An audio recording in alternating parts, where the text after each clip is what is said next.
committee sitting, which is expected to present and adopt a report before Wednesday's vote on the 2025 fiscal policy framework. It is understood that the DA will not be the only party the ANC is consulting, with it expected to meet the Freedom Front Plus later today and Action SA and Build One South Africa later in the week. Usibophela, SABC News. Taxi associations in Kariega in the Eastern Cape have embarked on a strike due to the poor state of the roads following 2 flood incidents last year. Taxis have blocked all entrances and exits in Kariega, resulting in residents not being able to go to work. A bridge in one of the main taxi routes collapsed last year, disrupting normal taxi routes, resulting in quarrels between the taxi associations.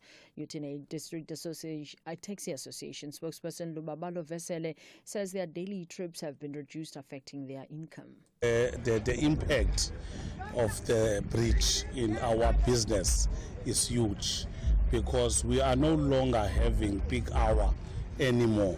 We used to have 4 trips during the peak, which means from 5 to 10. The maximum we have is 2 trips. Then also the gravel road that we are using to access the location is bad. International Relations and Cooperation Minister Ronald Lamula says the late Deputy Minister of Foreign Affairs Aziz Pahad strived to see peace on the African continent. He says Pahad was knowledgeable in the international relations space. Pahad was also involved in many peace efforts around the globe. He died in September 2023. Today, the International Relations Department is launching the inaugural annual Aziz Pahad Peace, Security and Human Rights Dialogue. Lamula says the younger generation can learn from Pahad's legacy. Aziz Pahad played a very active role in South Africa's mediation efforts and confidence-building measures under the spice process when the Israel-Palestine peace process was navigating its way through the post-assassination period of Yitzhak Rabin. More importantly, in Africa, Aziz Pahad played an active role in the negotiations with the warring factions of the Democratic Republic of Congo, Burundi, and Angola. He always understood that resolution should be pursued through dialogue. Chinese search teams, they have rescued 4 people from the rubble of buildings that collapsed in the massive earthquake in Myanmar on Friday. A child and a pregnant woman were among those found alive in the city of Mandalay, close to the epicenter of the quake. Some supplies are starting to get through the worst hit areas, but international aid agencies are warning of a deepening humanitarian crisis. Margaret Harris is a spokesperson for the World Health Organization. Disease surveillance has to be strengthened to prevent outbreaks of cholera, dengue fever and the other communicable diseases, because with the destruction of the water systems, people are lacking food. There's a very, very high risk that there will be huge outbreaks. It's, perfect conditions. People are stressed, people are terrified, people are hungry and they don't have access to clean water and they're completely displaced from their homes. Recapping the top story, the Mkondo Sizwe party has launched another bid to invalidate the 2024 national and provincial elections just 8 months after it withdrew its earlier application in the Electoral Court. I am Mondalamba for SAFM News Headlines at 1:30. SAFM 104 to 107 nationwide. Get unbeatable football odds with SuperSport Bet. From derbies to title deciders, our Super Boosts give you boosted odds you won't find anywhere else. Switch today and get 100% deposit match up to 5,000 Rand. SuperSport Bet is licensed by the Western Cape Gambling and Racing Board. Bookmaker license 10191097. No persons under the age of 18 are permitted to gamble. Winners know when to stop. National Responsible Gambling Program. Toll-free counseling line 0800 006 008 or WhatsApp help 076 675 0710. Equality, human dignity, freedom of movement and residence. Life. Everyone has the right to life. Human Rights Month on SAFM. Circle with Bridget Masinga, Monday to Friday, 1 to 3 p.m.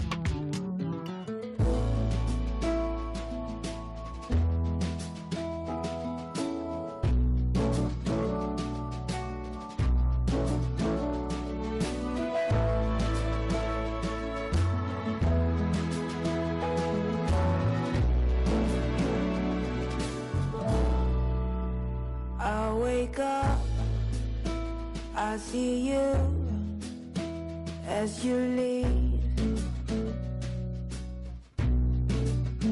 I feel it, I see it as you lead. When we kiss, I went deep, but you're far away. Be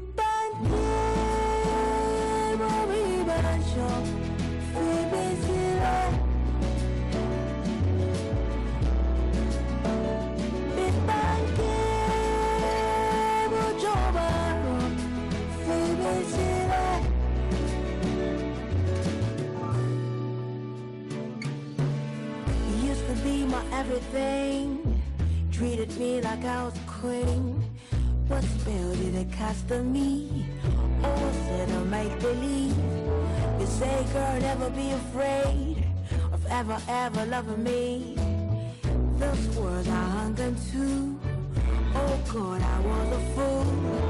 You became my bad habit, keeping up appearances so you could notice. Everyone you suddenly picked the things and left the keys. That's crazy. Be my emotion, leave me silly. Be my emotion, leave me silly.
Asha coming through with Bibanke. That is how we kick off the show on this fabulous Monday afternoon. Hoping that you've had a great weekend thus far. Hey, listen, you know what we missed, and I had it in my radar, but it's normally the case when you have something in your radar and then it will come and go and you forget all about it. You know what we missed was that Friday was the anniversary of when we went into lockdown as a country. 27th of March 2020 is when South Africa entered our lockdown, and remember the announcement was made on the 23rd of March, and we were given that 7 days to mobilize and get ourselves sorted before we went into stage 5 lockdown with the entire country literally confined to their homes. What a reflection, and I think today we can probably spend a little bit of time later on in the show just reflecting about that time frame, those moments of insanity, anxiety, panic, some folks having jubilation because they got to stay at home until 2 weeks turned into 2 months, turned into 2 years, and then it became problematic. But yes, so it was the anniversary of lockdown on the 27th of March, which was last Friday.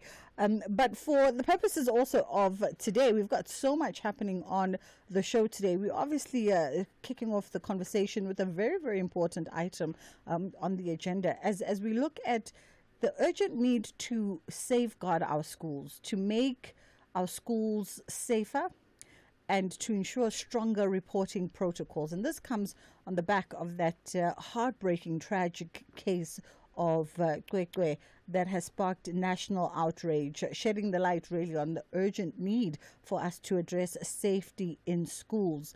The other conversation that is coming up today, bilingual education. How do you bridge the language gap with technology?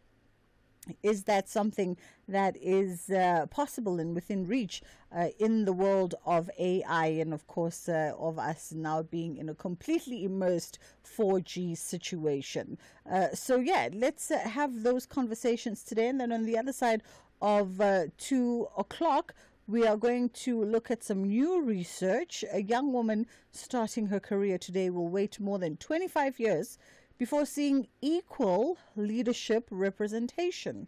Well, that's a sorry state of affairs, right? But yes, all that and more by way of conversation coming up on the show today. You definitely don't want to miss it.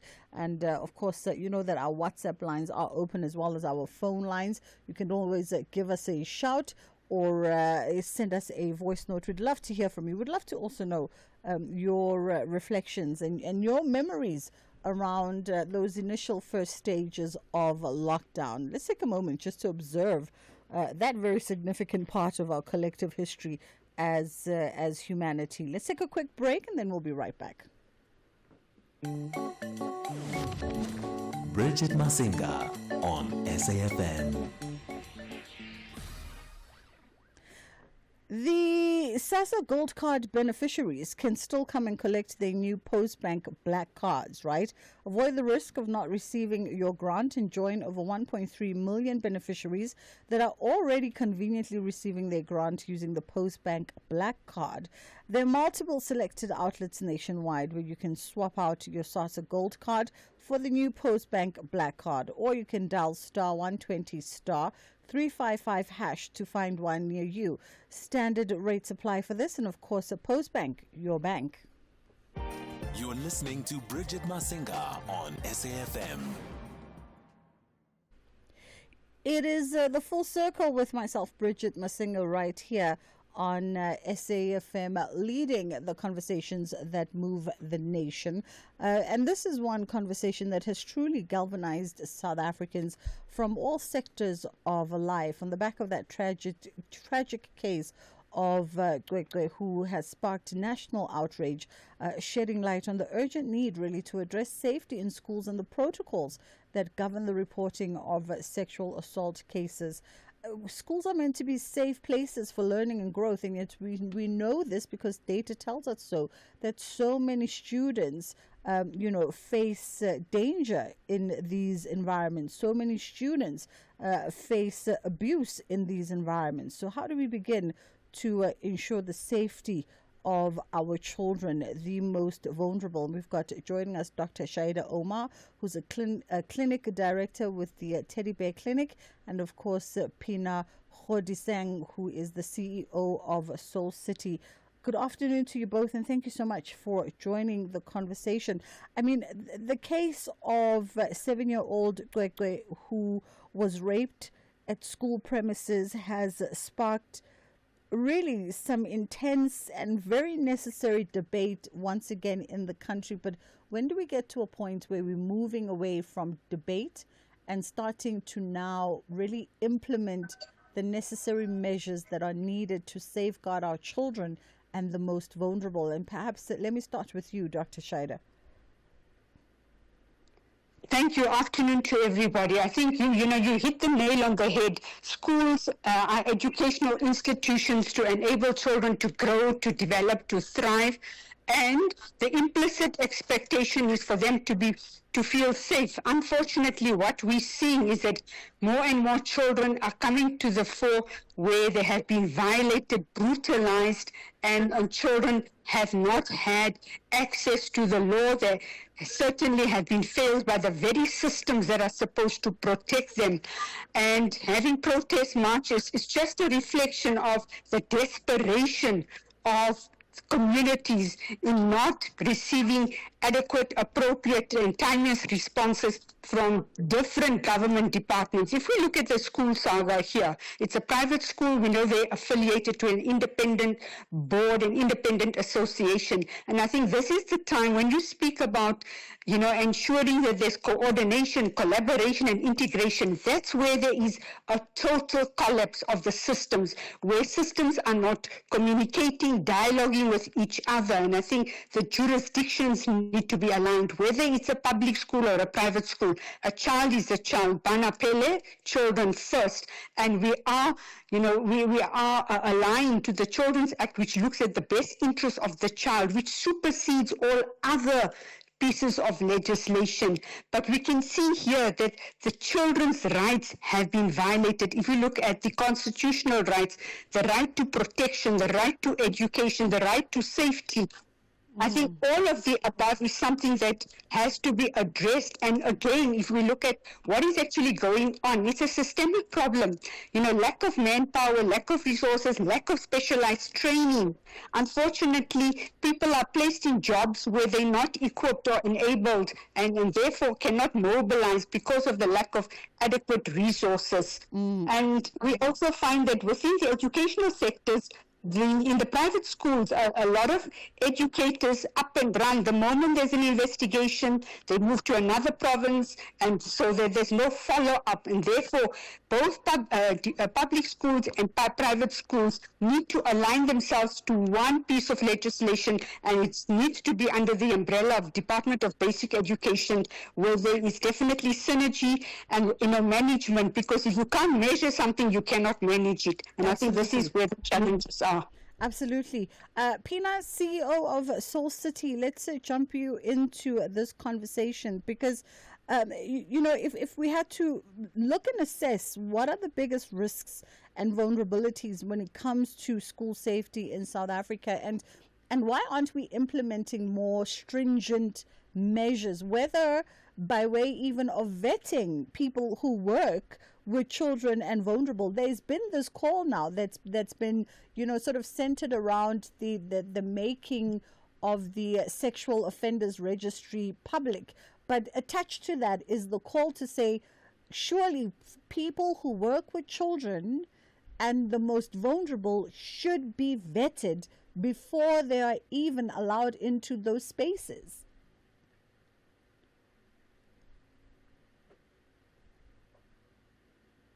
Pina, are you on the line?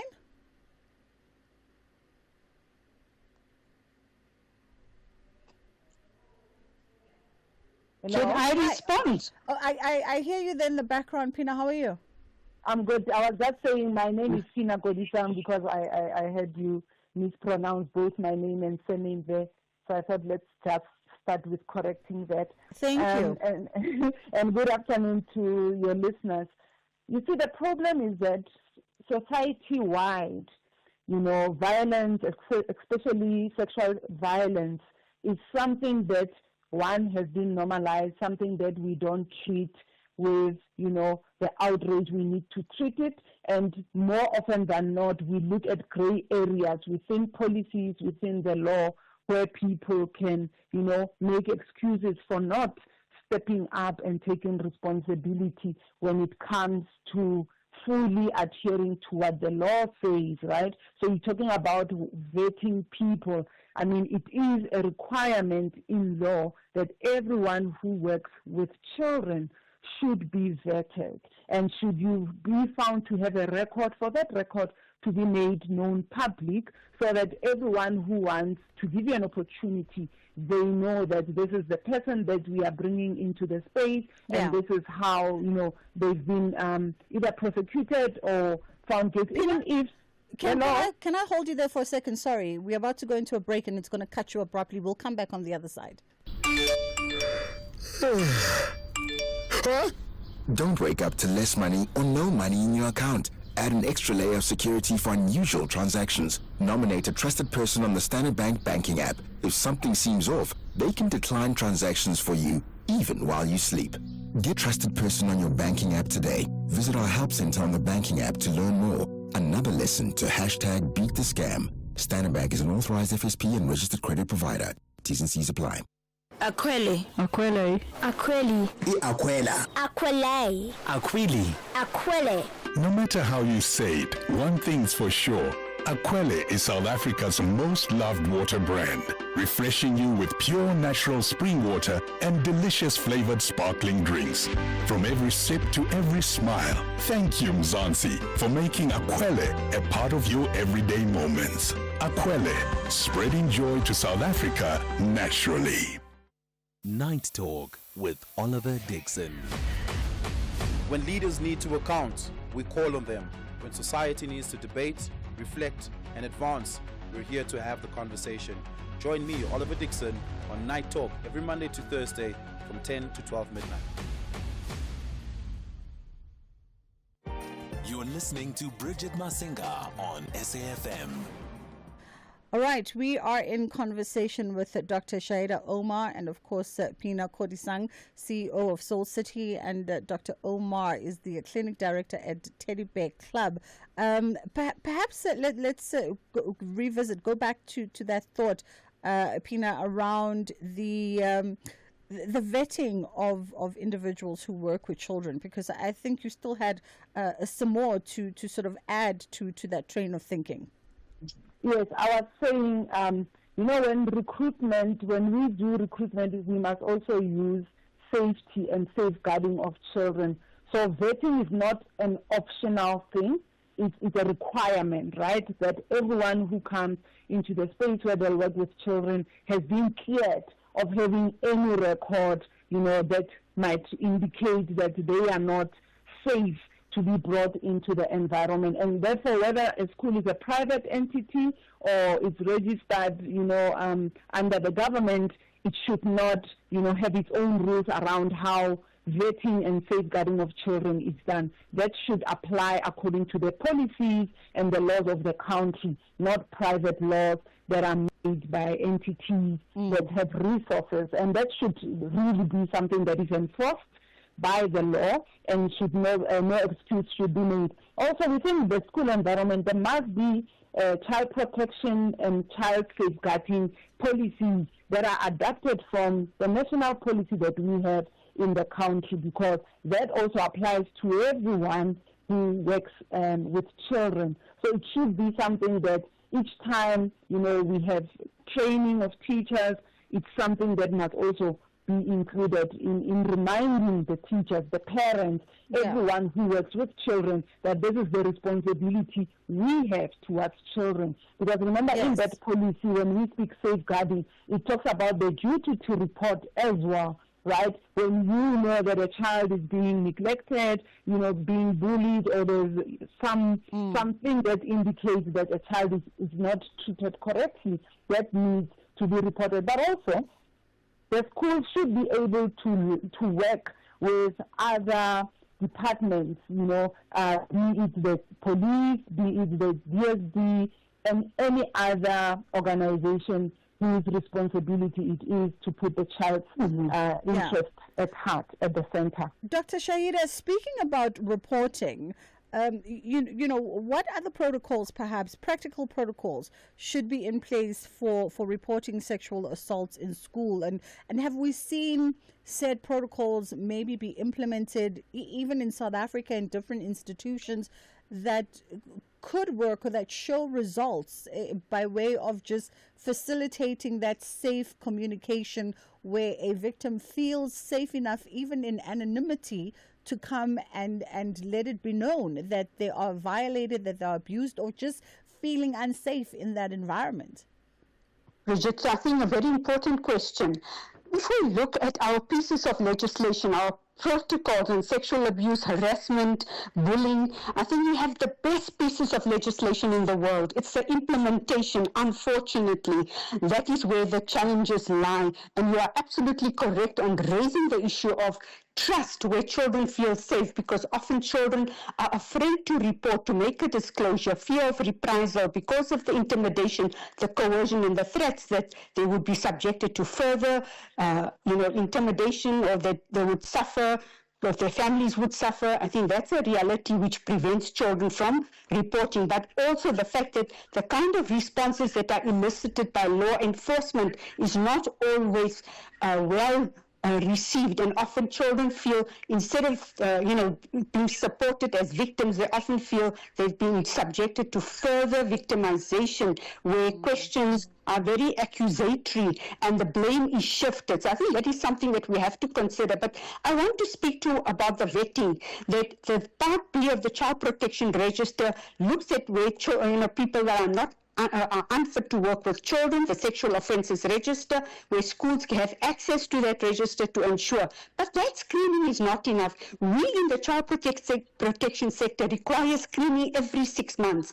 And furthermore, we find that predators are so sophisticated in their modus operandi that the moment they find out that there's some kind of investigation or something, they're going to disappear. So they actually are not then committed, convicted, and will not get onto that sex offender register. So we require more stringent measures, additional psychometric testing, etc., to ensure that these are not predators or pedophiles in the making who are here because they're joining this setting because they want to have easy access and availability to children. Those are your preferential and career abusers, and those are the ones that need to be weeded out and screened. And I think all schools need to ensure the implementation of the policies and pieces of legislation, because we do have it in writing, and there needs to be regular training, because that's where we're falling short. I think the training, the enforcement, the implementation, and there needs to be audits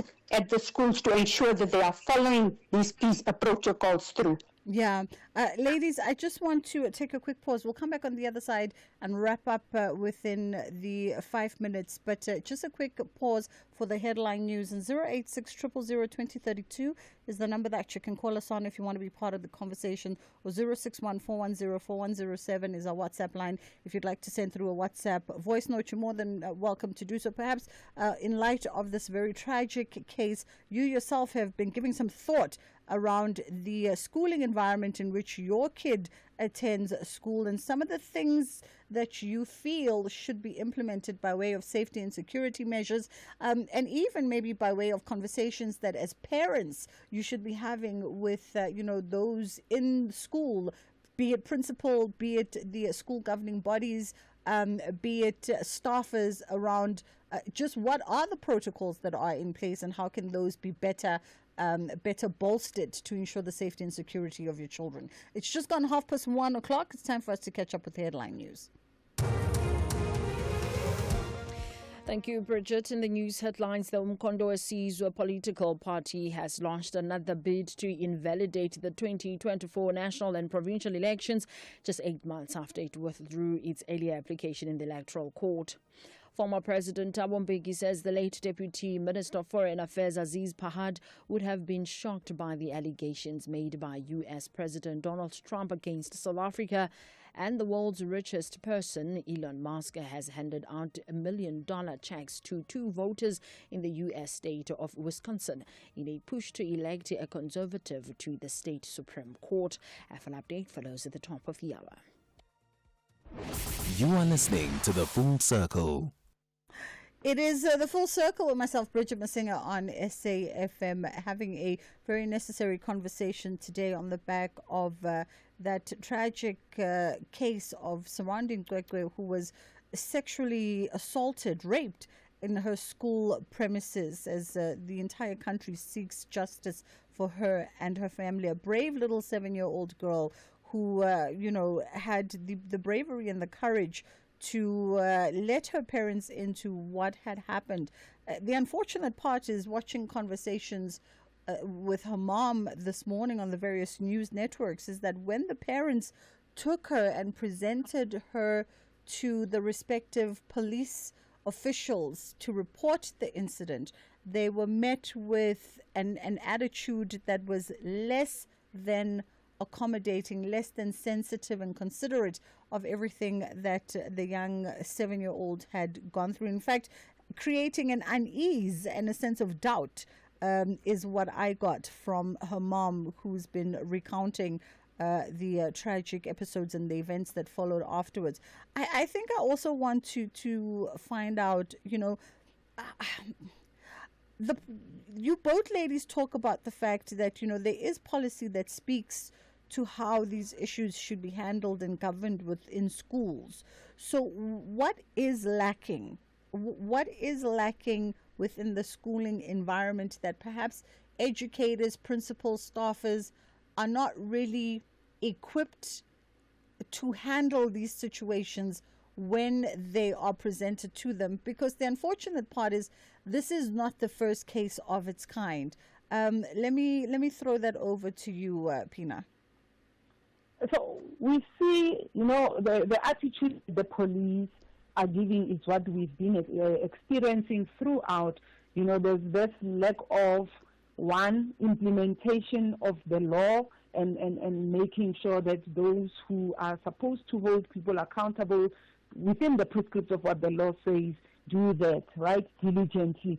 So if you see it in the police, you will not be surprised seeing it in a school, seeing it in a community, because if law enforcement people or officials don't know how to handle a sensitive case like this, how do we then expect general public people to handle it? So we know that within the NSP pillars, we talk about building capacity, we talk about ensuring that, accountability is there, but implementation, because you are saying what is lacking, implementation of all these policies and all these regulations and all the trainings that people go to, because we have been seeing people attend training after training. But after that, there's no one who really follows up to ensure that if it's not implemented as it should, somebody is held accountable. So the accountability piece, we don't see it translate and we don't really enforce it, and therefore people do what in that moment feels to them like this is what I should do, and nobody has been really held accountable. Dr. Shaida, your final thoughts? My final thoughts is that we need to, absolutely like Fina said, I think that we have to ensure that people are held accountable, because if we look at law enforcement, you raise something important, the lack of sensitivity, the lack of the ability to communicate and engage with children, and children do not have the vocabulary or the capacity to express what they have gone through. And I think this is where we need to not only look at training of law enforcement officers, but even within the schools, the identification, the referral pathways, the management, and ensuring that they understand the pieces of legislation, that failure to actually report is a criminal offense, and that needs to be followed through, because if that is followed through diligently, if people are aware of their rights, their responsibilities within these different institutions, they will certainly be held accountable, and it will be a deterrent from actually looking the other way or not responding adequately and timelessly. Ladies, I appreciate your time this morning. That was Dr. Shaida Omar, Clinic Director, Teddy Bear Club, and Fina Kodisang, CEO of Soul City. It's 25 to 2 o'clock. We're going to take a quick breather. But first, maybe let's go to WhatsApp. We'll go to WhatsApp quickly, just hear your thoughts on this conversation. And then we'll take a quick breather and we'll come back on the other side. Good afternoon, Bridget. In South Africa, it seems like we are having a problem with the rape issues, because children are being raped in schools, patients are being raped in hospital. I remember 2 female guards were raped at their workplaces. Female police are raped even at police station. People are being raped at the police station, even at judge, even at parliament. We don't know who to trust anymore, because we are having a rape crisis issue. It's a debate that we must have as a country about how to raise a boy child before they become a man. Brahma by Project Man. Thanks for the pressure. The price of milk may be going up, but with Outsurance, you could be saving on your car insurance premiums. Like Irfan, who saves 411 Rand a month on his 2012 Ford Figo 1.4. For a while, I've been looking for ways to save money, and within 10 minutes, I was signed up with him. I'm saving 411 Rand a month. OutSurance helping me save money. Switch and save today. SMS out to 30754. That's out to 30754. With OutSurance, when you look at it, it sounds too good to be true, but it's good. It's true. Have you heard about the legendary Out bonus? After 3 consecutive years of not claiming, you'll get 10% of your paid premiums back in cash. Isn't it time you got something out of your insurance? SMS out to 30754. That's out to 30754. With OutSurance, you always get something out. A licensed insurer and FSP. T's and C's online. Have you recently migrated to the new TV licenses payment website? Make sure your account stays active by registering again or resetting your password. Don't miss out on all the fantastic new features our brand new website offers. Get registered today and stay connected with us.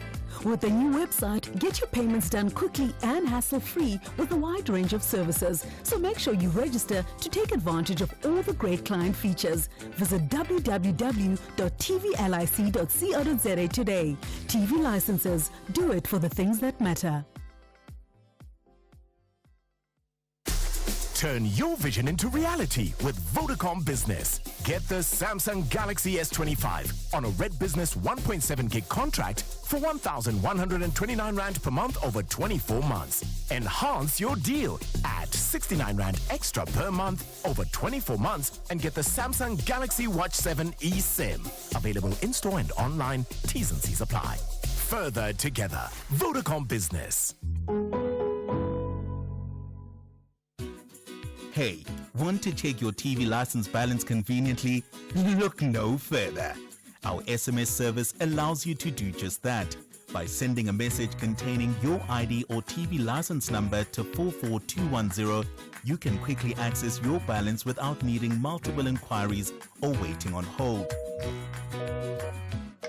Plus, standard SMS rates apply. Take advantage of this efficient method to stay informed and streamline your payment process today. T's and C's apply. Do great solutions start with a good conversation? SAFM, leading the conversations that move us. All right, it is the Full Circle with myself, Bridget Masinga, on SAFM, and the conversations continue to move the nation. And of course, our WhatsApp line as well as our call lines are open. So if you want to share your thoughts or your perspective throughout the show, you're more than welcome to do so. Right now, we're having a conversation around bilingual education, bridging the language gap with technology. And despite South Africa's constitutional right to education in one's preferred language, children not learning in their mother tongue continue to underperform when compared to those who do. We've got joining us Dr. Corinne Verity, education analyst and CEO of IDEA. How are you doing this afternoon? I'm great. Thank you for having me. Thank you so much, Dr. Corinne, for the conversation. This has been a hot topic for a number of years now in the country around the right for one to learn in their preferred language. But I guess, how much headway are we making in this conversation? Is South Africa actually making a significant change in language education? Look, I think the research has always shown us that, especially at the foundational numeracy and literacy space, that students learn better or understand the language or mother tongue language, which I think we can probably define in multiple different ways. I think the major challenge that we have at the moment is, what does it look like for a student all the way through to the end of school? And certainly, are we going to be providing these languages in other educational areas? So training, workshops, are we going to be providing universities that have these languages? So even though I think it's a great idea that we are taking on the same challenges that a lot of other countries are taking on, we need to be thinking about, what does that mean that we create at the end of the day? are we creating a population of students who understand their mother tongue language perfectly, but who may not be able to communicate in a world outside of that language? And I think we need to think of those balances. And you know, Dr. Verity, when you talk about those balances, right? Your ability to be proficient in your mother tongue, but still communicate in the world outside of your mother tongue language. I'm just thinking, and I stand to be corrected, but of a conversation we were having last week with Stats SA, looking at some recent study that they've done in terms of intermarriage and bilingual households. And if I recall correctly, memory serves that they did point out that children who were proficient in English, English spoken and learned, were the ones who progressed in the majority to tertiary. And I found that interesting. On the back of that, we always have a conversation around the fact that children learn better who learn in their mother tongue first, or who have mastered their mother tongue first. Help me understand where perhaps then the disconnect happens there, or is that speaking to what you've just said around your ability to communicate in your mother tongue should not also hamper your ability to function in the world outside of your spoken mother tongue? Yeah, I mean, I think that's something that we're going to have to take on as we do see the integration of mother tongue languages and the definition of what mother tongue language is. Because we know that a lot of students come from a background where their parents may both speak different languages. So what is the mother tongue language then? And, you know, we certainly did tests with UCT a number of years ago to try and see, do students understand the core concepts that we're trying to test for? And the answer was yes, they definitely did when the questions were presented to them in mother tongue. Now, we have to then ask the question, is that actually an expedient way of us to assess and test somebody, to make it easier for them to understand? I think we've got to be looking at our labour market and constantly driving backwards job readiness and higher education, because if we think that actually students can do really well in a grade 4 assessment in their mother tongue, but that doesn't allow them to have equal opportunities as other students to take on the education sector, well, I'm not sure that we're doing them a service by promoting that mother tongue. I think we will if we get to a point that mother tongue language becomes critical to the success of their ability to communicate within a business environment. So I think language is such an extraordinary aspect of our education system that we need to take into account. But never should we be saying that English is the alternative, nor should we be saying that English is a decision that we make as a consequence or expense of these other languages. Makes sense. Makes perfect sense. Now, how do we begin to transition from home language to English, you know, especially in a world of technology? How do we begin to bridge those gaps, like, or straddle that seesaw between the two?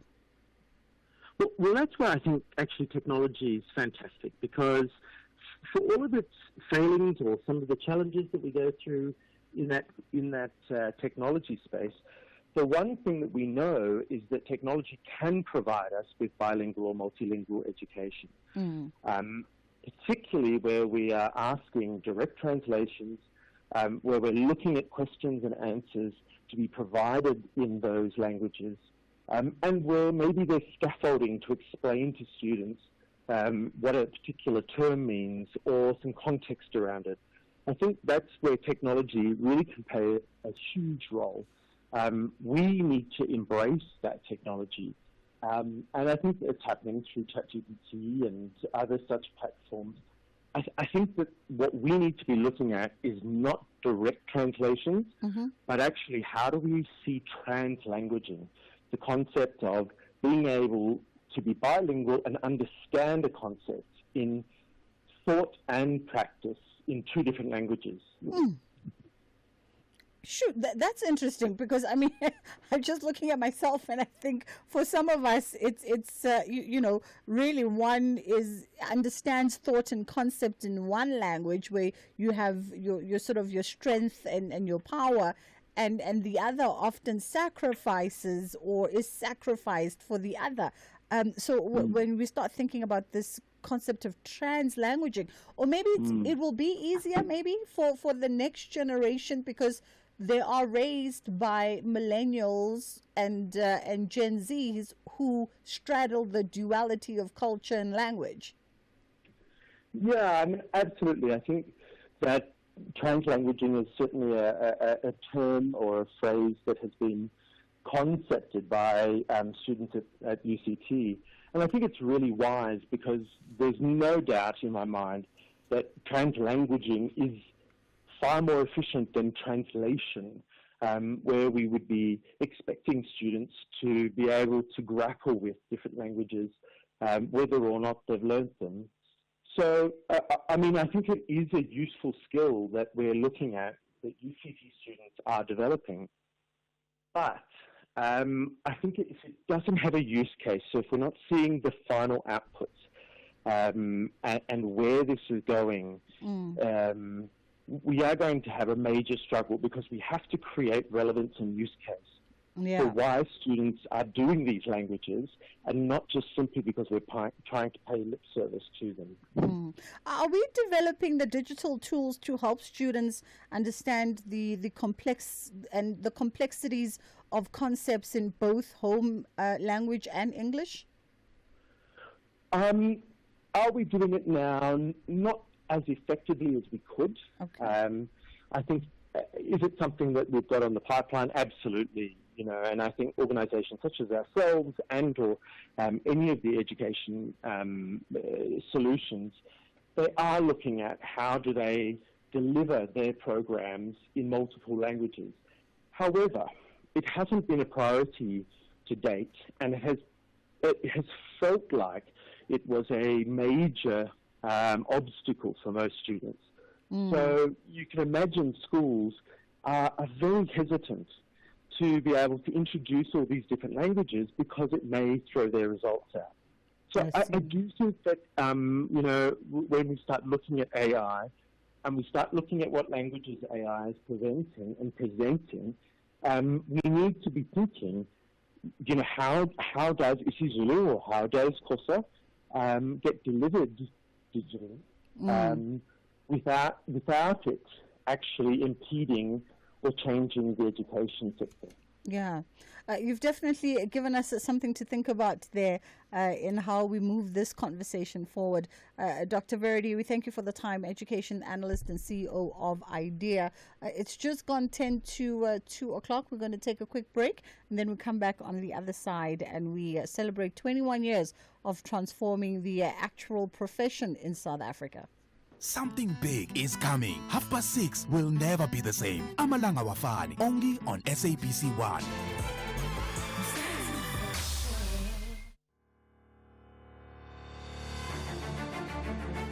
This Human Rights Month, SAFM is deepening a culture of social justice and human rights. It's a time to reflect, engage, and take action for a more just society. From thought-provoking discussions to powerful stories, SAFM is leading the conversations that move us. Because your voice matters, your rights matter, and together we shape a better future. SAFM, leading the conversations that move us. So Gold Card beneficiaries can still come and collect their new Postbank Black Card and avoid the risk of not receiving your grant. Join over 1.3 million beneficiaries that are already conveniently receiving their grant using the Postbank Black Card. There are multiple selected outlets nationwide where you can swap your SASSA Gold Card for the new Postbank Black Card, or simply dial *120 *355# to find one near you. Standard rates apply. Postbank, your bank. Bridget Masinga on SAFM. All right, catching up with Ntato Silibi, who is the Executive Director of the South African Actual Development Program. They're celebrating 21 years of transforming the actual profession in South Africa. Probably I'm one of the only people that still, does not grasp this. My tech was saying, what are actuaries? I was like, you know what? Siyafana, so why too. How are you, Ntato? I'm fine, and how are you, Bridget? Thank you for having us. Thank you for the time. My brain just refuses to reconcile this fabulous profession. But talk to us about 21 years of transforming the actual profession. What does that mean? How are you all fostering diversity and inclusion? Yeah, I think to start off with, you're not the only one. There are many people who have difficulty wrapping their heads around what this profession is all about, but largely are affected by it, even though they don't know it. Just as an example, for instance, on the most known parts of this, your insurance company, your life insurance, your car insurance, behind all of those premiums and all of that, there's an actuary who has done work to come to the point where they have determined how much you should pay per month in order for them to give you the cover that you need. So actuaries, by and large, are people who are mathematically inclined, very strongly so. They are very good analytically. They are people who are able to build financial models or all sorts of models that actually help us have a glimpse into the future, obviously using what happened in the past in some way to create a bit of a crystal ball to help us navigate this uncertain future that we all have to deal with. So that's pretty much what actuaries do. They have a bit of a crystal ball to look into the future. Now, as SADP, we've been involved in helping transform the profession, obviously coming from the unfortunate history that our country comes from of exclusion and separation. We don't have many black actuaries. 20 years ago, when this organization started, there was not a single black African South African who was an actuary. Oh, wow. And therefore, that's why we got formed, in order to change that landscape to ensure that the population that is in the majority is well represented. We're very far from that, Bridget, but we have looked far and wide, rural areas, townships, you name it, through the length and breadth of this country to try and make sure we identify and support those who are interested in becoming actuaries. Yeah, I mean, it's shocking to think about it. My producer has her hand up. Type your question. Shocking to think about the fact that just 20 years ago there was no black representation, and given the population demographics in the country, of course I understand the legacy of apartheid and the deliberate policies to keep a black child down at the time. So how have you managed to turn around that ship? And because I would think that part of it also is getting the much needed exposure around this profession and the much needed understanding around this profession in order to hook in the curiosity and the interest from young students. I couldn't have put it better myself, but we've been very, very fortunate to have partners that have walked this journey with us. The universities that we work with, where we support our students, the funders that provide us with needed funding, those who sponsor our bursaries. We literally run a program from the beginning, from high school, where we provide interest, we provide workshops, we provide job shadowing opportunities, we provide academic assistance, we provide all sorts of work. We work with educators where we try to let them know what the profession is about. And then obviously those are the students that we would work with who show an interest, who get accepted into these programs at university. And then we bursa those students and nurture them through this very difficult journey. And, are very proud to say our record has been a very good one. In these years, we've managed to produce about 141. So this ship is still turning. It hasn't turned, it's still turning, because relative to our population, that's still a very small number. Absolutely, absolutely. And I mean, I guess let's also use some of these moments while we celebrate 21 years of transforming the actual profession. Let's use some of these moments to just highlight perhaps the acumen that is required.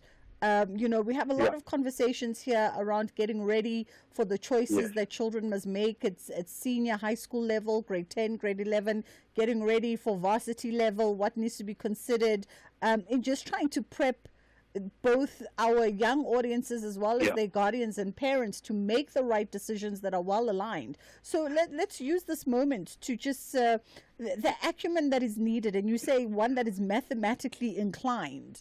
Yep, that's at the heart of it, Bridget. All the students that want to study actuarial science, are students that are in that STEM area of our education.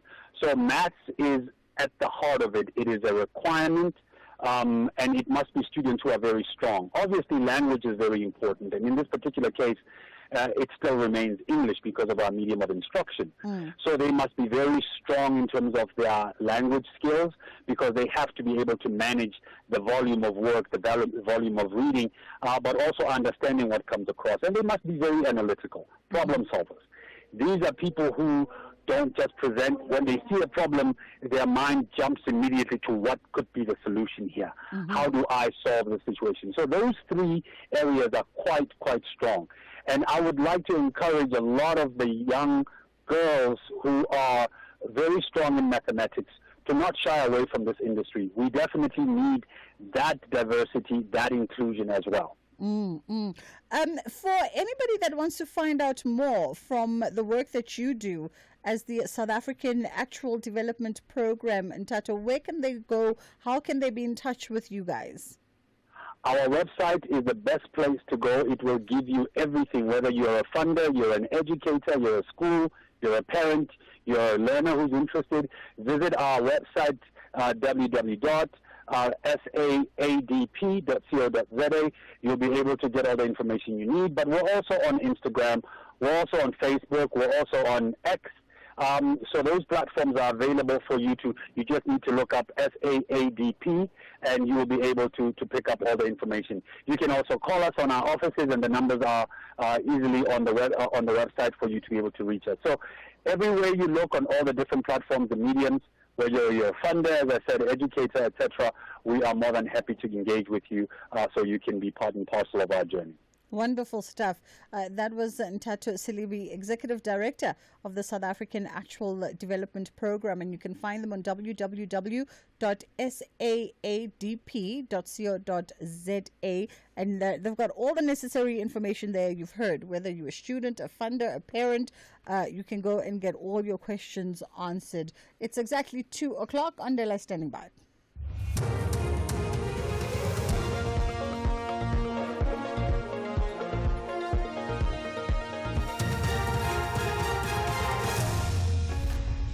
Thank you, Bridget. In the top stories, at 2 MK Party seeks to invalidate 2024 elections, and Musk hands over $1 million checks to voters at a rally. For SAFM News, I am Ondelambana, and a very good day. The Umkhonto weSizwe political party has launched another bid to invalidate the 2024 national and provincial elections, just 8 months after it withdrew its earlier application in the Electoral Court. The party contends in papers that at the time it was necessary to withdraw in the interest of justice, as the matter was not ready for hearing. However, this time the party charges that there is incontrovertible evidence that the 2024 national and provincial elections were neither free nor fair. Kenny Mapanga reports. The party cites, among other things, serious voter irregularities, which they describe as alarming, to support its claim. It further puts forth what it terms as a credible and accurate expert report in papers, which makes findings that cast doubts on the integrity of the highly contested polls, insofar as the digital votes capturing and reporting system, and the 2-hour system downtime on the 31st of May 2024. The party is seeking an order that will set aside the May polls and order fresh elections within 90 days. Kani Mapanga, SABC News, Johannesburg. Former President Thabo Mbeki says the late Deputy Minister of Foreign Affairs Aziz Pahad would have been shocked by the allegations made by U.S. President Donald Trump against South Africa, delivering the inaugural annual Aziz Pahad Peace, Security and Human Rights Dialogue in Pretoria. Mbeki says Pahad has spent many years explaining the policies of the ANC post-apartheid. He says Pahad was always striving for equality and the protection of human rights. I'm quite sure that Aziz would have been very shocked when he read this executive order by the President of the United States, that in shocking disregard of the citizens' right, the Republic of South Africa recently enacted the Expropriation Act to enable the government of South Africa to seize ethnic minority Afrikaners' agricultural property without compensation, because it spent so many years explaining what the ANC stood for, that you could have a false statement like this actually propagated. The eThekwini Metro's Executive Committee has expressed its commitment to address complaints laid with the Public Protector. Public Protector Koleka Gcaleka outlined 29 complaints her office has received in a meeting with committee members in Durban. The complaints include allegations of maladministration, undue delays, abuse of power, and critical service delivery delays. She says the complaints reflect a profound erosion of public trust due to persistent service delivery breakdowns. And the eThekwini Mayor Cyril Xaba welcomed the engagement with the Public Protector. He says comprehensive action plans will be drawn up to address each issue. City Manager Musampele has added that the municipality is working on a new organizational structure to ensure an efficient and transparent process to deal with complaints. He has acknowledged the need for the municipality to restore public trust. And recapping the top story, the Umkhonto weSizwe Party has launched another bid to invalidate the 2024 national and provincial elections just 8 months after it withdrew its earlier application in the Electoral Court. I'm Wondalambana for SAFM News headlines at 2:30. SAFM 104 to 107 nationwide. Masandawana have a master plan to win in their own backyard, to ease off the pressure before the trip to the north. But the Beast of Africa want to demonstrate why they are also called the Smiling One. This is the first leg quarterfinal battle of the Total Energies CAF Champions League. Do not miss out on the delight of African football.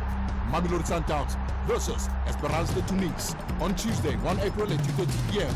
live on SABC Sport on DTT Channel 4, SABC 1 and SABC Plus. Also available on SABC radio stations at 3 p.m. Proudly brought to you by SABC Sport. For the love of the game. The Hammers want to ease off the pressure with collection of 3 points at the London Stadium to rise from the bottom half.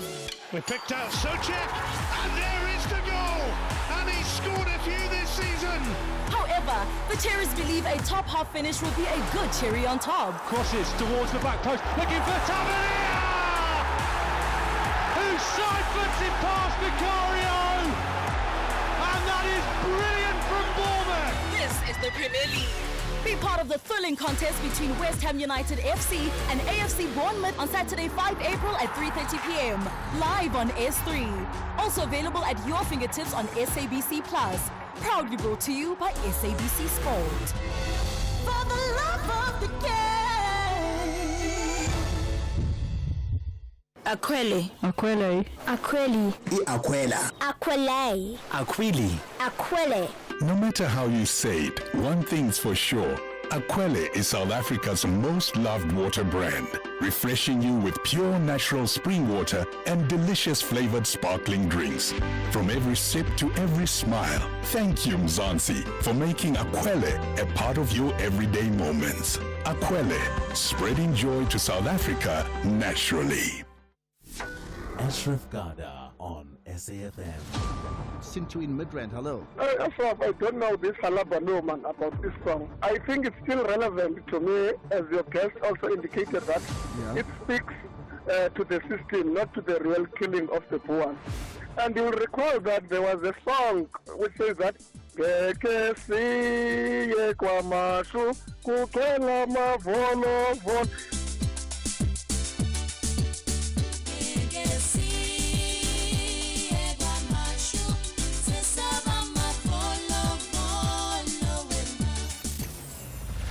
loosely translating to say that we'll never go to Obama's because there's a lot of guns there, you see. But people can interpret songs differently, and knowing the Americans and Trump himself. But I think it's still relevant. This is SAFM. The Full Circle with Bridget Masinga, Monday to Friday, 1 to 3 p.m.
Giselle Brothers coming through with Ngege Phinde.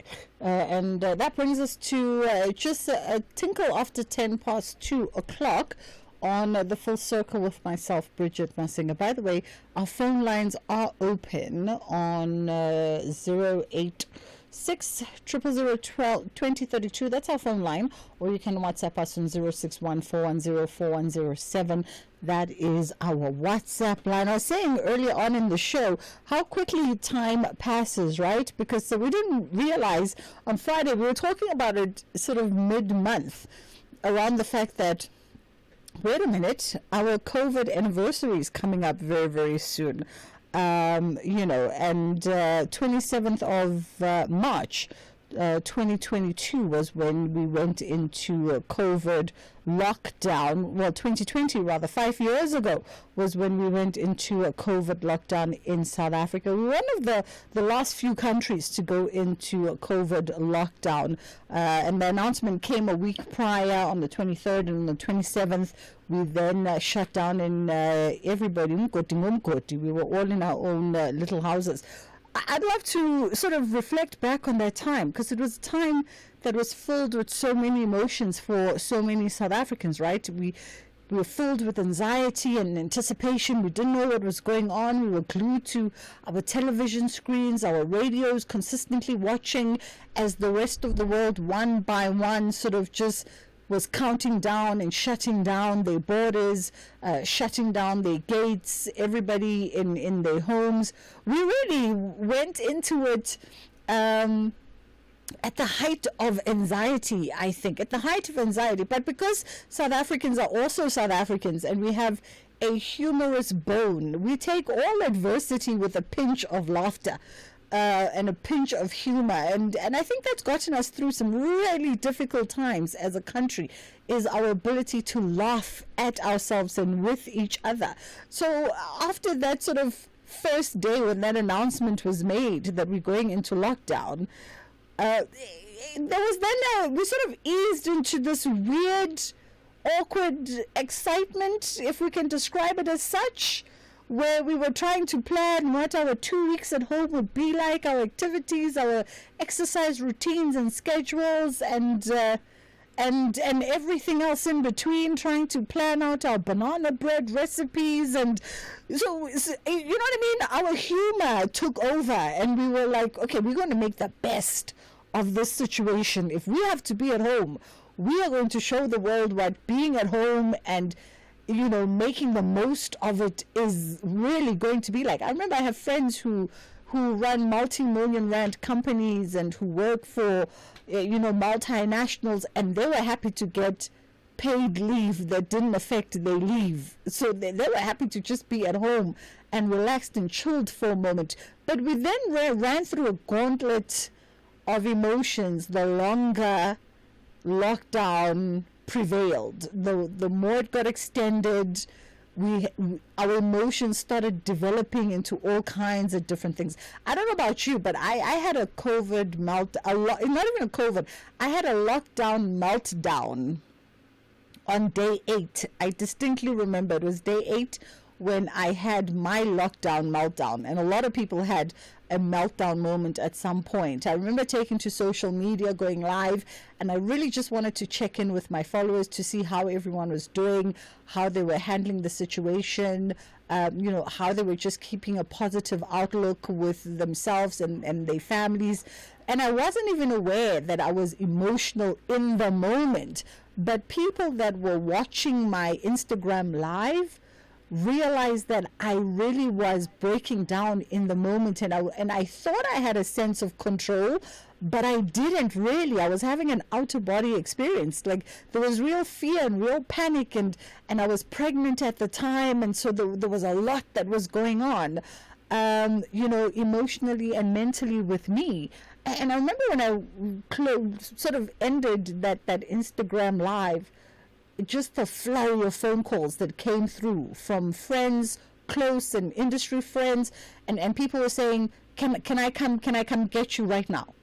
Can I right now? Do you need to be with other people? Do you need to be in a different environment, in a different space? Because are you okay? You don't seem okay. And I didn't realize that I was not okay until that moment that, oh darn, I'm actually not okay with this situation right now. But obviously, as the weeks went on, like everyone else, I settled into a routine, into an acceptance, into a realization, which, okay, this is just where we are at right now, and you got to make the best of the situation and be productive and still find pleasure and fulfillment somewhere, somehow. But it was a trip. Lockdown was really, really a trip. And when you think about it, it was just 5 short years ago, not that far off, but for most of us, we've already forgotten. We've already forgotten all those feelings. But I'd love to know from you, 5 years after lockdown, after South Africa's lockdown, when you reflect back on that time for you, those first couple of weeks, first couple of months of lockdown, what was going on in your mind? What was your emotional state? What was your mental state? And were you trying to hold things together for yourself and your family and trying to be the stronger person so that there's no panic in your household? 061-410-4107 is our WhatsApp line, and 086-000-2032 is the number that you can call us on. Let's take a quick pause.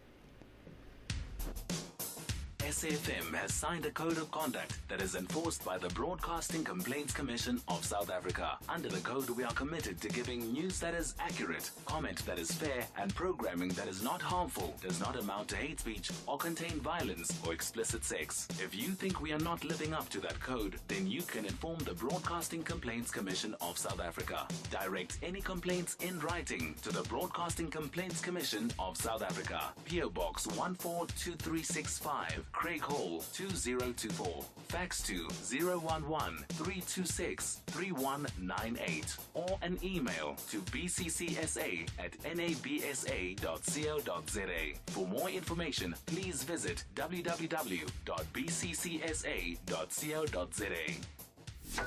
Ashraf Gada on SAFM. Sintu in Midrand, hello. Ashraf, I don't know this Halabano man about this song. I think it's still relevant to me, as your guest also indicated that it speaks to the system, not to the real killing of the poor. And you'll recall that there was a song which says that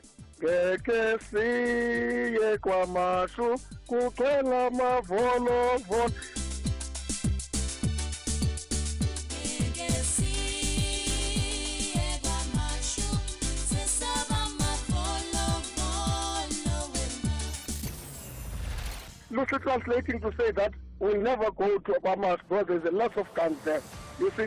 But people can interpret songs differently, and knowing the Americans and Trump himself. But I think it's still relevant. This is SAFM. Something big is coming. 6:30 will never be the same. Amalanga Wafani, only on SABC 1. These are the weekend shows on SAFM. Music of Africa with Shayla Ndikumana. The Jet Set Breakfast with Michelle Constant. Seasons with Khomotso KG Mweketsi. The soundtrack of your life with Ernest Pillay. Weekend Soundowner Classics with Kutlwano Masote. Spotlight with Zai Khan. The Weekend with John Kherika.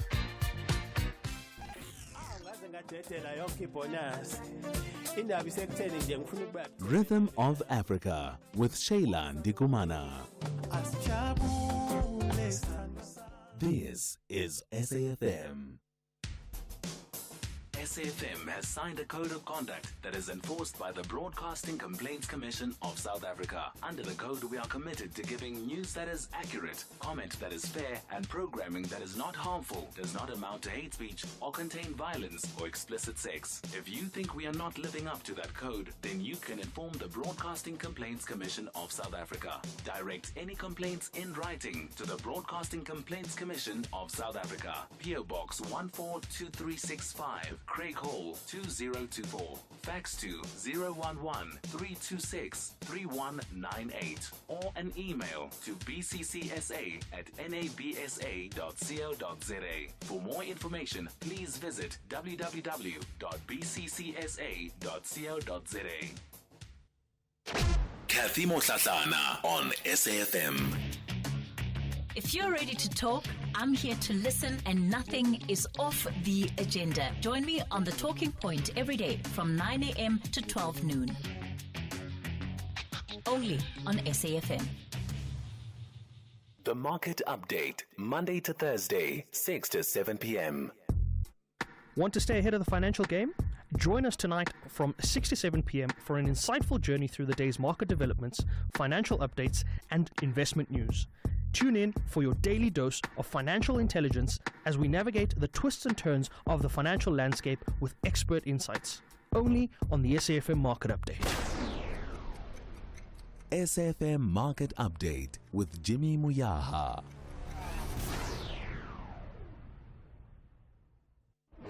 You are listening to The Full Circle. All right. Our WhatsApps are open, by the way, on 061-410-4107. That is our WhatsApp line. We are chatting now quickly to Agnes Dyer, Board Chairperson and Director at SNG Grant Thornton. And we're looking at new research that says that a young woman starting her career today will wait more than 25 years before seeing equal leadership representation. Good afternoon to you, Agnes. How are you doing today? Good afternoon, Bridget. I'm good, and how are you? I'm good. Thank you very much. All right, let's talk about this because a young woman, research suggests, a young woman starting her career today is going to wait 20 more, in fact, than 25 years before seeing equal leadership representation. Let's talk about this new research and what it speaks to. Okay. Yes, thanks, Bridget. Yes, as you've indicated, we've recently issued our Women in Business report that looks at research around how women are represented, particularly in senior management positions. And we sample mid-market businesses because they make up about 90% of businesses and create 2 in 3 jobs. So that is the focus of our report. And the report is really a tool that we use to track the performance that businesses have around gender diversity particularly. And it gives businesses a track and tool to also be able to make decisions on strategies that are data-driven. So that is the essence of the report. And such reports are very necessary, right? Because as we begin to sort of shift and navigate South Africa and its future, we need to understand exactly where we are right now in order to know what kind of change needs to be implemented.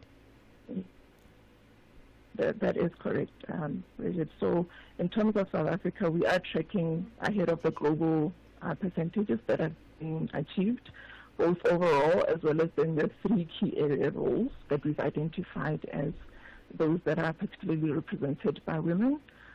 So we are tracking ahead of the global target on that. So those roles are the Chief Financial Officer, the Chief HR Officer, as well as the Chief Marketing Officer.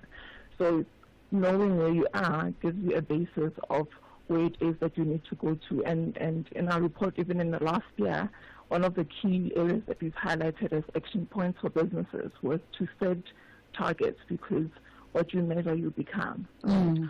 And in this report this year, we've given 3 key action points that we believe businesses should be able to put in place that will help them achieve gender equality and parity a lot quicker.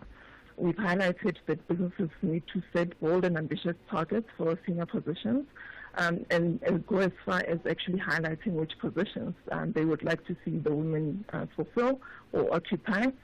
We've also indicated that research shows that when women are supported throughout their career, they are more successful. So our recommendation is that women are supported at every stage of their careers, right? Not just at the leadership level.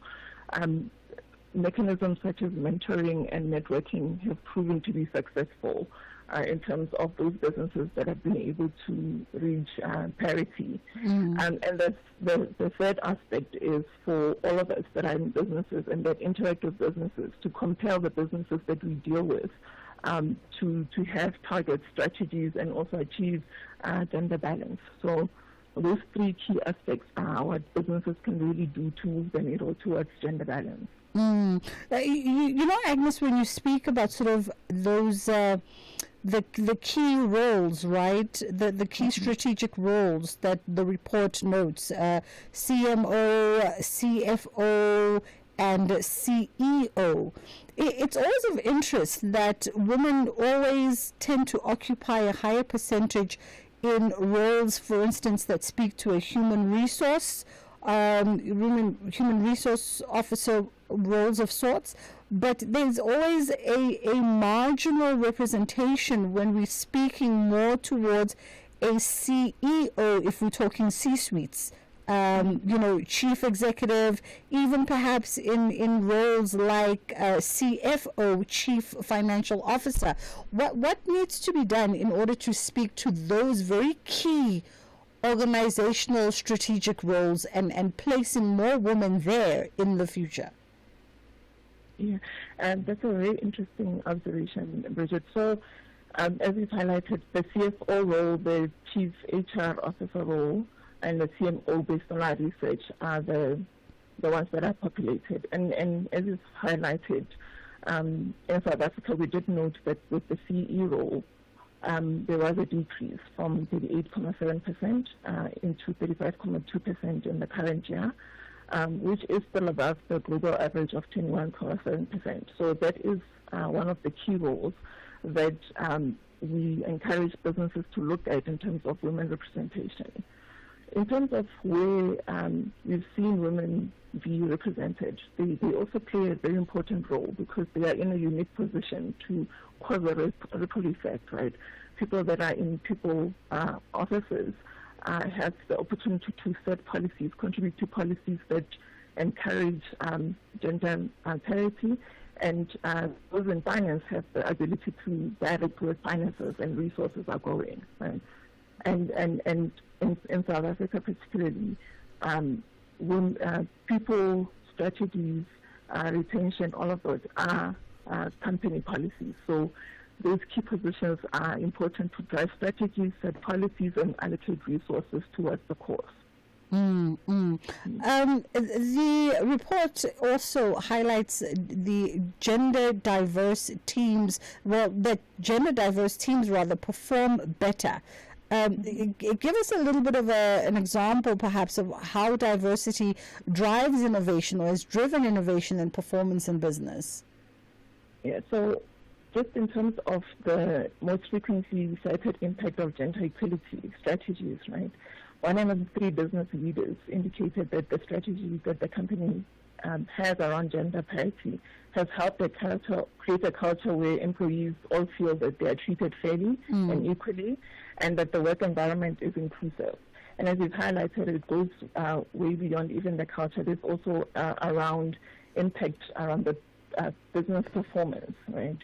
Around 23.1% have indicated that strategies have made their firms more innovative. And our other report, the International Business Report, in that research, we've highlighted that 61.5% of businesses globally are expecting to increase investments in research and development. So when you have people that are able to drive innovation, you are in a unique position to then drive your growth, and have people that are in the right areas where businesses are intending to invest in.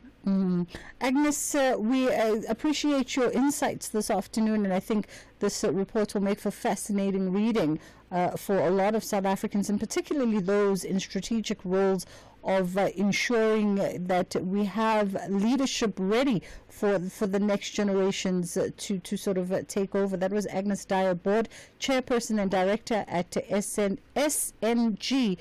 Grant Thornton, walking us through, of course, that report.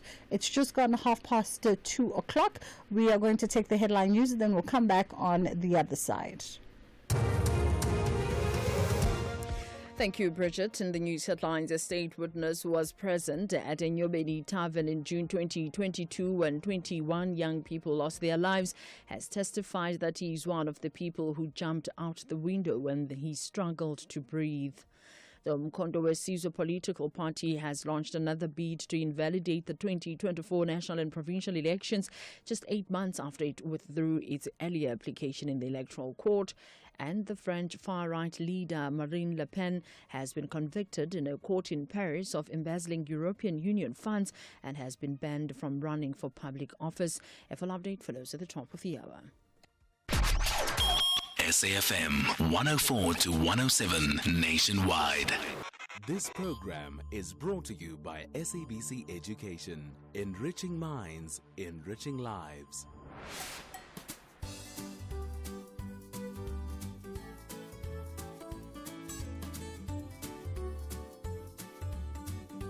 My name is Ndamurero Nemtangwe and I'm in grade 6. The first term was fine. I enjoyed learning about long division and ecosystems because it's full of fun.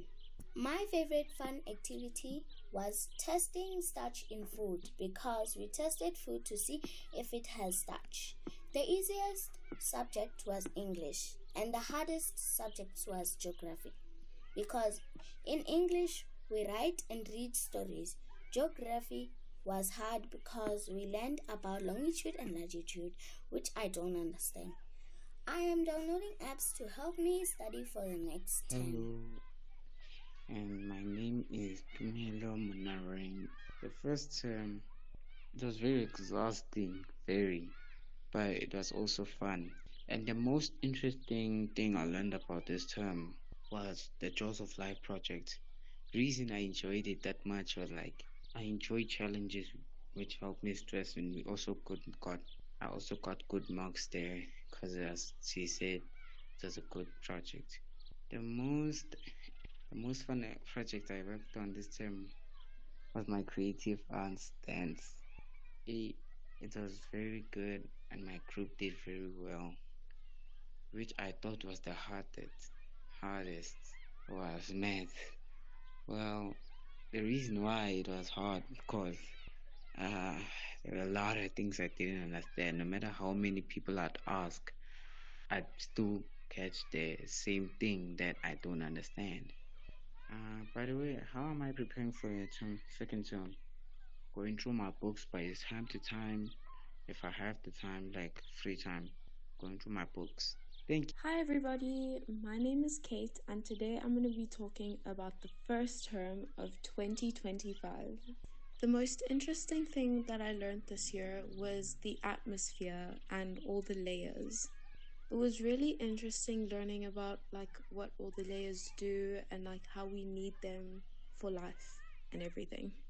The most interesting activity / project that we did this year, in my opinion, was when in business we had to make video clips on different clothing brands, and I found it really interesting finding out different things about different clothing brands and how they operate and how the employees even see how they see the business and how their experiences in the business. In my opinion, the easiest subject is business because I don't think it's necessarily easy. I just enjoy it a lot more than other subjects and it's interesting, so that just makes it easier for me to learn. And the hardest subject is science because it's very content heavy. You have to study a lot of things and remember a lot of things, so that makes it a lot more difficult than other subjects. Even though I'm on holiday now, I still think that it's important to study and revise so that I'm prepared for the second term. Thank you so much for listening. Bye. My main goal this term is to improve my academics and pass with better marks. I also have a plan that I want to implement this term so I can ensure that I get my desired marks. Yes, I believe that other kids have rules and plans for themselves at the start of the term, so when the reports come back, it comes back looking good. This is a really effective way to ensure good results and to practice time management and discipline. Thank you for listening. Hi, my name is Mbalintle Mgomezulu. My first term was actually complicated. I have learned many interesting things this term, therefore I can not only pick one. I enjoyed it because I made many new friends and met new people. The most fun project I worked on this term was performing a part in the movie Sarafina with my friends. I think Elo was the easiest subject because it is basically about your everyday life. I'm preparing by studying extra hard for my Term 2 exams.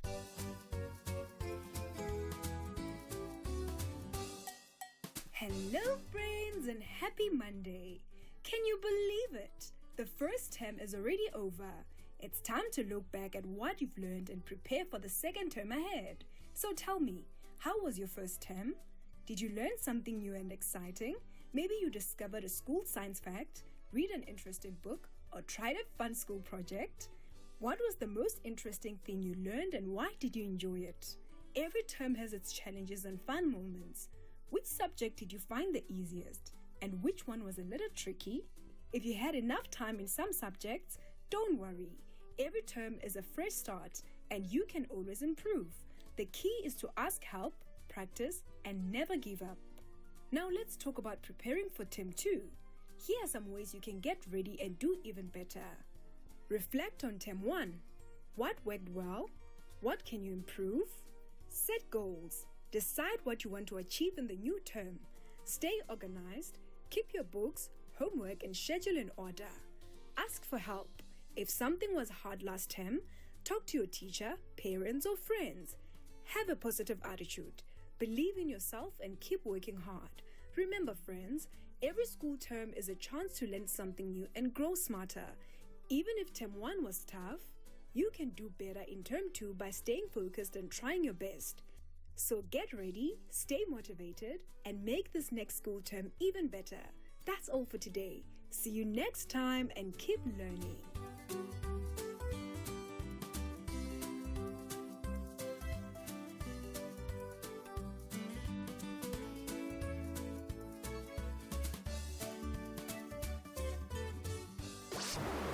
This program was brought to you by SABC Education. Enriching minds, enriching lives.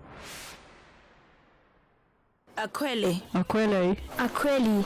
Akwela. Akwele. Akwili. Akwele. No matter how you say it, one thing's for sure.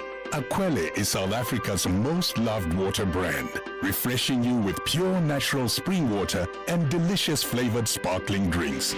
From every sip to every smile, thank you Mzansi for making Aquele a part of your everyday moments. Aquele, spreading joy to South Africa naturally.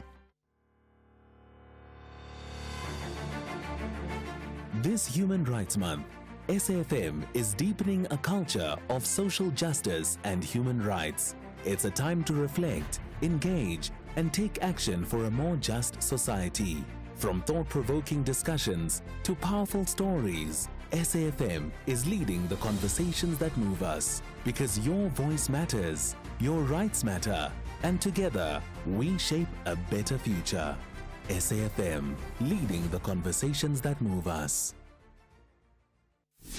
Ashraf Gada on SAFM. How far down the line do you think you need to go to achieve that? Because, I mean, the key part here is there's two words, foreigners, but before that the prefix illegal. So we are talking about undocumented as opposed to documented foreigners, right? Absolutely. But remember, we also want to emphasize the fact that even with the legal ones, we know that there's been a lot of corruption that goes with identity fraud at Home Affairs. So that we're not isolating as well. So we term those documented but fraudulently documented illegal immigrants as illegal immigrants. So all of that for us is a struggle, and we feel like the beginning of it is by securing our borders, first of all, and ensuring that the ones that are here are deported. Jacinta Nkobese Zuma, who's one of the organizers of the March in March. You're listening to the National Pulse. SASSA Gold Card beneficiaries can still come and collect their new Postbank Black Card, avoid the risk of not receiving your grant, and join over 1.3 million beneficiaries that are already conveniently receiving their grant using the Postbank Black Card. There are multiple selected outlets nationwide where you can swap out your SASSA Gold Card for the new Postbank Black Card, or simply dial *120 *355 hash to find one near you. Standard rates apply. Postbank, your bank. Bridget Masinga on SAFM.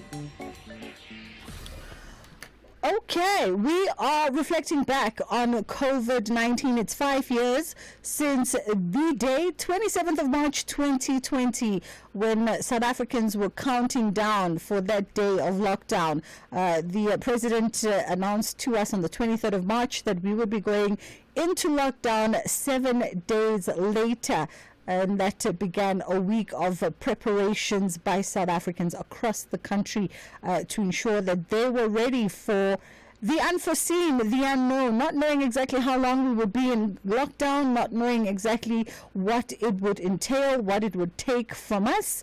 We all scrambled to gather ourselves and prepare ourselves and our loved ones for the most comfortable stay that we could possibly endure. Initially thinking we'd only be into lockdown for 2 months. It ended up being almost 2 years of the roller coaster from level 5 all the way through, slowly knocking down the levels as we got to grips with everything that was happening. We've been reflecting back on this conversation throughout the course of the weekend, and last Friday Ashraf Gada spoke to Professor Shabir Maidai, who is the Dean of Wits University's Faculty of Health Sciences, reflecting back on 5 years since COVID. Well, there's a number of factors to consider. So one would have thought that we would have learned our lessons, having been ill-prepared when COVID-19 struck as a pandemic 5 years ago. Unfortunately, when you see what's happening in our public health sector in particular, there's been a deterioration of the facilities. There's been a reduction in terms of the number of staff. A number of positions are not filled anymore. They've been frozen. And then to compound all of that, unfortunately, over the past few weeks, there's been a tremendous blow against the scientists in South Africa, with the US terminating a number of grants. And South Africa really stood out during the COVID-19 pandemic because of its scientists in terms of how they were able to inform what sort of policy government needs to pursue.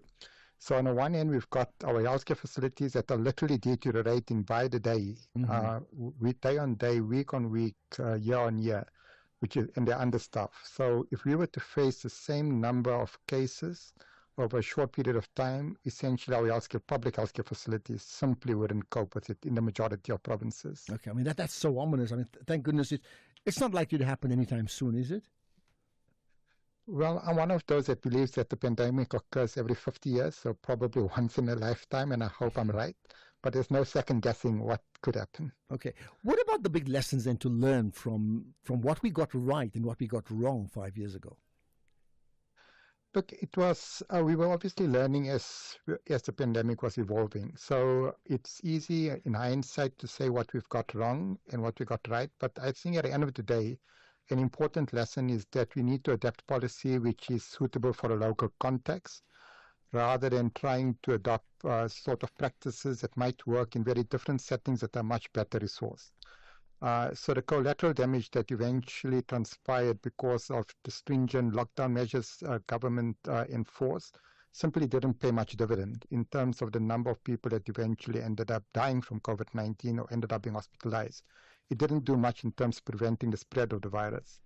Another big sort of thing that we got wrong was our miscalculation in terms of how proactive we were to procure COVID-19 vaccines, and then really a misjudgment in terms of not deploying the vaccine that was available because it was concerned that the vaccine didn't protect against mild infection due to the beta variant that circulated at that time, but certainly it could have prevented high-risk individuals from developing severe disease and dying. And the 3 million doses of what was referred to as the AstraZeneca vaccine, which we eventually sold off to other African countries, could have saved a few tens of thousands of lives, especially of the elderly. So there's a lot of things to unpack. I think the scientists did a fabulous job in terms of keeping up with the virus, understanding how it was evolving. But unfortunately, some of the political decisions and policy making on the part of government simply weren't based on science. And it's difficult to understand what agenda it was pursuing.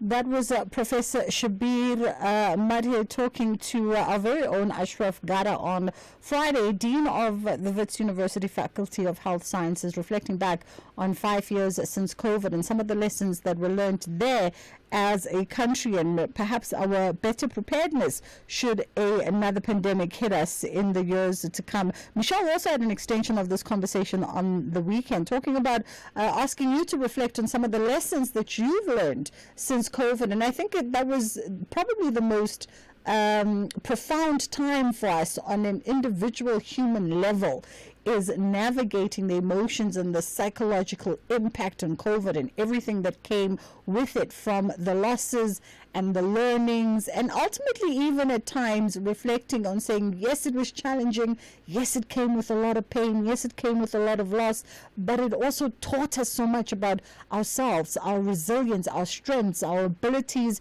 to overcome the unknown, to really see it, confront it head first, head on, and deal with it, and come out on the other side stronger. And then there were lighter moments, because I think TikTok really rose to stardom during the time of COVID. TikTok really took over at that time, with so many people just wishing for that human connection in the most authentic way, and social media became the one tool, and COVID became the one thing that we all had in common. All billions of us across the world had that in common, and at some point we even had weird trends that were coming. There was the banana bread days, the first stages of COVID, where we were all trying to be the best banana bread bakers. Then there were the drinkers amongst us in society that ran out of their alcohol stash and suddenly became brewers, micro brewers and distilleries, trying to figure out how to make some kind of alcoholic concoction using pineapples. Not to be advised. Fresh produce like apples and pineapples were suddenly fermented in kitchen experiments and kitchen distilleries. And then there was the war on yeast. Do you remember the war on yeast? When you couldn't find yeast in the grocery stores? There was no yeast, so people were trading yeast amongst themselves. I've got 2 packets of yeast. What do you have? Like, it was insane. 0614104107 is our WhatsApp line, and 086002032. Let's take a quick break, and then we'll come back and we'll reflect from your perspective around COVID. What did you learn? What did you find funny? What really challenged you emotionally and mentally, and how did you get over it? From the shows that bring us laughter to the moments that inspire us, your SABC TV license makes it all possible. Every license paid supports local stories, top talent, and the programs that unite South Africa. Pay your TV license today. Visit tvlic.co.za or your nearest retail outlet. Your screen, your story. Together, we make it happen. Akwele. Akwele. Akweli. Akwela. Akwele. Akwili. Akwele. No matter how you say it, one thing's for sure. Aquele is South Africa's most loved water brand, refreshing you with pure natural spring water and delicious flavored sparkling drinks. From every sip to every smile, thank you Mzansi for making Aquele a part of your everyday moments. Aquele, spreading joy to South Africa naturally. Ashraf Garda on SAFM. Are you surprised by this plan of action from the ANC, that political school or nothing? You have to go to school and pass first, essentially. This is not the most profound intervention that is needed, but an intervention has been needed for some time. They do not know the history and the purpose of the ANC. So you cannot take those people through a crash course. That would be the equivalent of taking a pig that you see, this is a pig, and putting lipstick on it and think it will be a lady. Political analyst on BLS1 is going to leave me with this image, as he said. If you find a pig, or you take a pig and you put lipstick on the pig, it's still a pig. It's not a woman with lipstick. You're listening to the National Pulse. Missed it? Find the podcast at safm.co.za. The South African Council for Education denounces violence against teachers and violations of their dignity and humanity. It therefore calls upon the public, parents and learners to protect and respect teachers' rights, because their rights are human rights too. Let us show them appreciation, respect and the support that they deserve. Hi, my name is Kutlwana Masote, your host of Weekend Sundowner Classics, every Saturday and Sunday afternoon between the hours of 4 and 7 p.m. exclusively on SAFM. Now, this is where you get your best classical music jams on any radio platform. Join me every Saturday and Sunday afternoon between 4 and 7 p.m. Weekend Sundowner Classics. The Market Update, Monday to Thursday, 6 to 7 p.m. Want to stay ahead of the financial game? Join us tonight from 6 to 7 p.m. for an insightful journey through the day's market developments, financial updates, and investment news. Tune in for your daily dose of financial intelligence as we navigate the twists and turns of the financial landscape with expert insights. Only on the SAFM Market Update. SAFM Market Update with Jimmy Muyaha. You are listening to The Full Circle.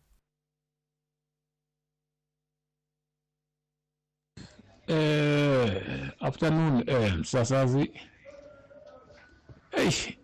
COVID-19 really has left the world damaged. It was so devastating, catastrophic, and destructive. I lost many friends,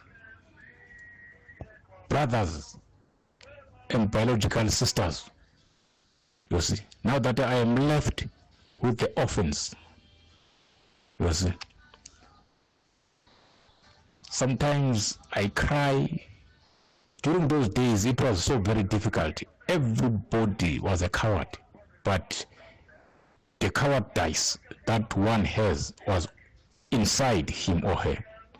You see, the only thing that we need to learn from COVID, yes, it was destructive and many people died, but there is nothing that can actually unite the world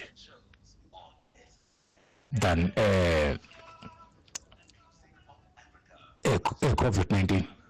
So what I'm trying to say is that as it made that devastation, but it left the world united. If you want the world or people to be united, people become more united when they have a common enemy. They are more united. Thank you, Goliath, in Limpopo. Hello, so I was completely devastated. I was very worried about essential products like toilet paper. I definitely stocked up on that. But I was just concerned. My biggest concern was just what's going to happen to people's jobs. And as we saw, the pandemic definitely had a negative impact on South Africans in terms of that. But it was devastating. I hope we never go through that again. What a mess. I think COVID was the biggest scam of our lifetimes, and it was the worst experience of my whole life. I am 43 years old, and it was ultimately the worst experience of my whole life. And I would never wish that on anybody, not even in the next 45 years, because Prof said, you know, estimated every 50 years. It was horrible, and I think it was the biggest freaking scam of all time. For me, it was just sad seeing a lot of people, you know, passing on, and also the restraints that we had. We couldn't travel, we couldn't see family, and we couldn't buy, you know, our, you know, normal alcohol. They were like lockdowns, so my experience with lockdown, it wasn't the best. Yeah, I mean, like we said, there was the good, the bad, the sad, the happy. There was every emotion during COVID, every emotion. And we can't get away from the fact that there was so much loss. I mean, if you're watching us on streaming, you can see our physical expressions here with my tech producer, because we're just reflecting back on all of it. You know, from the loss. I lost 3 grandparents. My paternal grandparents, so my biological paternal grandparents and my step grandmother, all 3 of them in the same week, back to back, because of COVID. And it was crazy because you can't go home. You can't go to KZN. Your permit does not allow you to get to KZN. Your family is having to sort of talk you through what is happening that side, and you're having to deal with your emotions by yourself. I had some friends that were hospitalized in ICU because of COVID. And till this day, my friends always go, "You were so pedantic, you were so extra at COVID." Like I was saying, I was pregnant. I unfortunately had a miscarriage at the time, one of many, but I was pregnant during COVID, so I was super heightened, super emotional, super everything. Just like everyone else that was going through life-changing moments that had to continue whilst we were in COVID. It was the craziest time. And sometimes, do you ever think, how are you going to explain COVID to your 3-year-old in 20 years' time? Like, how are you actually going to say to them, the whole world went through this moment where the whole world stood still? That was us. That was literally us. How are you going to... It is the craziest thing. I remember a production company in Cape Town asking me to be a part of a documentary to document my day-to-day, and they were correlating celebrities and personalities and thought leaders from all over the world. I thought I had it in me. I couldn't. I agreed to do it, and then halfway through I was like, I don't have it in me to do that. It's weird. But thank you so much for going down that gauntlet of emotion with us this afternoon. Oh, we have one more voice note. Okay, let's take the one more voice note, and then we'll come back and wrap up. Hi, Bridget. It's Sizwe from Kwakwa. Yeah, 5 years of COVID. Yeah, I couldn't go to work, and I couldn't see people, especially my family. So, that's my memory of COVID. Sharp. Sizwe, we are going to wrap it up with you today. We thank you so much, everybody, for being in conversation with us, for touching on some very sensitive conversations, for reflecting down on COVID. And for some of you, your lives after COVID have remained the same. You altered them during COVID, and they've remained the same after. And a lot of kids who've been at homeschooling since COVID discovered that, hey, actually that was the better thing for them to do, is to be homeschooled, and so they never went back to traditional schools.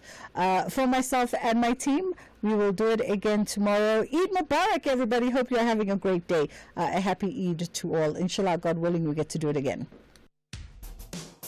SAFM has signed a code of conduct that is enforced by the Broadcasting Complaints Commission of South Africa. Under the code, we are committed to giving news that is accurate, comment that is fair, and programming that is not harmful, does not amount to hate speech, or contain violence or explicit sex. If you think we are not living up to that code, then you can inform the Broadcasting Complaints Commission of South Africa.